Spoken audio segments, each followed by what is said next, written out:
F-7P ایک پرانا design کا جہاز ہے اور اصل میں یہ اب سے کافی سال پہلے تقریباً لیٹ 1950s میں یہ جہاز تیار کیا گیا تھا. اس وقت اور اس شکل کا یہ جہاز پاکستان ایئر فورس کی ریکوائرمنٹ کے لیے موزوں نہیں تھا. اس لیے اس جہاز کو پی ایف میں انڈکٹ کرنے کے لیے اس پہ کچھ عرصہ پہلے کام شروع کیا گیا اور اس جہاز کو ہماری ایئر ڈیفنس اور اسٹرائک کی ریکوائرمنٹ میٹ کرنے کے لیے اس میں بہت ساری ماڈیفکیشنز کی گئیں. ماڈیفکیشن جتنی اس جہاز میں کی گئیں زیادہ تر ٹیکنیکل نیچر کی ہیں اور تقریباً 136 ماڈیفکیشنز ابھی تک اس میں ہو چکی ہیں.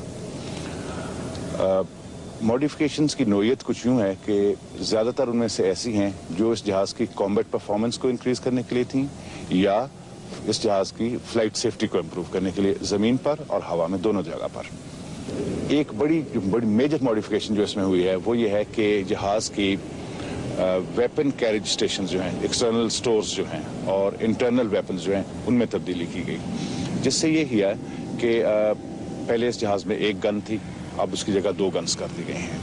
جہاز کے باہر اسٹیشنز کم تھے، اب جہاز کے باہر 5 ایکسٹرنل اسٹیشنز ہیں جس پر جہاز مختلف قسم کے ویپنز لے جا سکتا ہے، جن میں امریکن، فرینچ، برٹش اور پاکستانی ڈیزائن کے سب ویپنز لے جائے جا سکتے ہیں، جس میں general purpose bombs, air to air missiles, cluster bomb units, Durandal bombs اور لیزر گائیڈڈ ویپنز بھی اس پر لے جائے جا سکتے ہیں. یہ سب کچھ کرنے کے لیے جہاز میں ہم نے ایک چیز لگائی جس کو ہم ہڈ کہتے ہیں، ہیڈز اپ ڈسپلے. یہ ایک الیکٹرانک یونٹ ہے جو کمپیوٹر کنٹرولڈ ہے. اس کے لیے سافٹ ویئر سارا پاکستان ایئر فورس نے خود لکھا ہے اور جس میں ہم نے چینیوں کو بھی مدد دی ہے.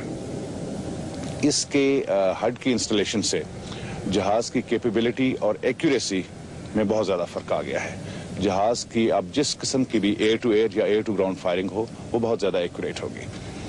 جہاز میں ایک نیا ویڈیو ریکارڈر فٹ کیا گیا ہے جو نارمل پرانے کیمراز کو ریپلیس کرے گا اور اس کی جگہ straight video recording of aerial shots ہوگی. جہاز میں ایک ایئر بورن انٹرسپٹ ریڈار لگایا گیا ہے جو ہوا میں دشمن کے جہاز کو ٹریک کرنے میں اور ہوا سے زمین پر زمینی ٹارگٹس کو ٹریک کرنے میں مدد دے گا. اس کے علاوہ جہاز میں کچھ الیکٹرانک کاؤنٹر میئرس لگائے گئے ہیں جو اسپیشلی جنگ کے دوران دشمن کے دفاعی ویپنز کو نل اینڈ وائڈ کرنے کے لیے کام آئیں گے. ان سب چیزوں کے علاوہ جو ایک مین چیز کی گئی ہے وہ یہ ہے کہ جہاز کے انجن کی لائف اور جہاز کی اٹ سیلف لائف جو ہے اس کو انکریز کیا گیا ہے. اس وقت اس شکل میں یہ جہاز کسی بھی ماڈرن ڈے فائٹر کے ساتھ کمپیٹیبل ہے. خاص طور پر ایئر کامبیٹ میں یہ جہاز جو اس وقت پریزنٹ ڈے ماڈرن فائٹرز ہیں ان میں سے تقریباً سب جہازوں سے اگر بہتر نہیں تو ان کے برابر ضرور ہے اور ڈیفینیٹلی چند جہازوں سے بہتر ہے.